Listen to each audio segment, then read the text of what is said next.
محسن بھائی بہت ساری چیزیں ہم سوشل میڈیا پہ بھی ایسے دیکھتے ہیں جو کسی کو پتہ نہیں ہوتا کہ یہ بات ہے یا نہیں ہے، لیکن پھر ہم اس کو آگے جو ہے وہ فارورڈ کرنے لگتے ہیں یا اس پہ کامنٹ کرنے لگتے ہیں.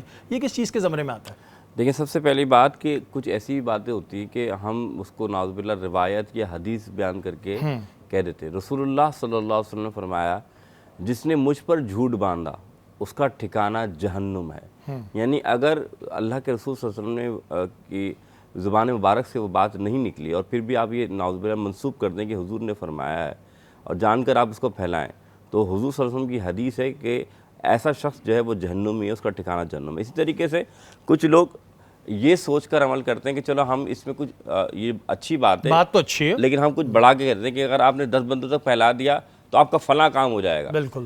اب یہ فلاں کام کیسے ہو جائے گا بھائی؟ یہ تم نے کہاں لکھا پڑھا پایا ہے کیا گیا؟ تو اس نے پھر جھوٹ باندھا.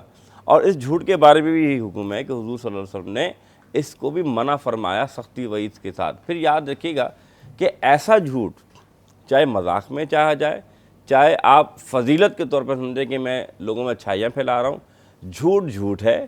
جس کے بارے میں حضور نے فرمایا کہ حضور فرماتے جب شب معراج حضور صلی اللہ علیہ وسلم گئے معراج پر تو حضور نے دیکھا ایک شخص کے ان کو کہ اس کے چہرے کو چیر دیا جاتا ہے اور پھر دوبارہ اس کا چہرہ سیدھا پھر اس کے چہرے کو چیر دیا جاتا ہے.